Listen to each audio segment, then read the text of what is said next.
And I now also want to turn to my wider concerns about the Finance Bill, Madam Deputy Speaker.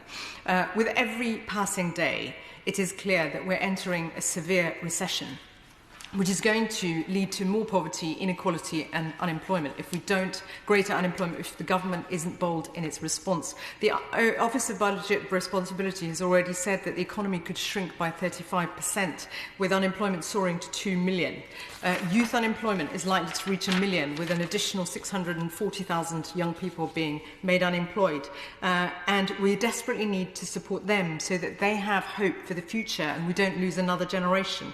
They need job guarantees, training and mentoring and support from wider society. We also need to make sure that the Finance Bill, which currently could do so much more, given it was conceived of before the crisis, that the ministers look at the areas where the government's programmes following COVID doesn't go far enough, leaving many out. So the first is the job retention scheme. And while I welcome the extension to October, many employees are not clear about what their contribution needs to be in the furloughed salaries. That needs to be clarified, and I hope the Minister will do that. And the research by the New Starter Justice campaign found that 83% of its members received no universal credit for April. Madam Deputy Speaker, how does the government expect them to survive for 8 months with no income or welfare? Also, those in the hospitality sector face huge challenges because they don't qualify for support. Between 350,000 and 500,000 remain unable to be furloughed despite the extension of the job retention scheme. When in the Treasury Select Committee, the Right Honourable Member for Cambridgeshire was asked about these issues, he talked about trade-offs and sharp edges in terms of avoiding the risks of fraud.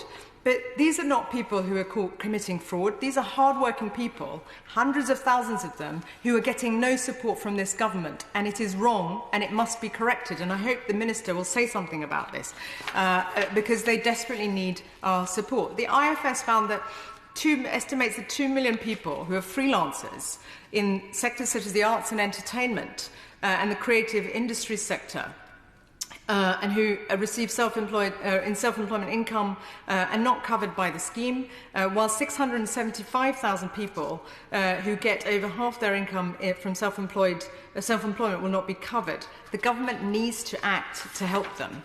Finally, Madam Deputy Speaker, there are also those who are left out who are limited company directors. And local government needs support from this government. Only 3.2 billion of emergency funding has been provided, and yet there's a shortfall of 10 billion. They desperately need this government to act now so that they can cope with the crisis. My own local authority has lost income of 35 million and will have to spend an extra 25 million to address the coronavirus crisis. Madam Deputy Speaker, the government needs to make sure that it is prepared for tough times. The bill doesn't, and this particular change doesn't address the bigger crisis that's looming ahead of us.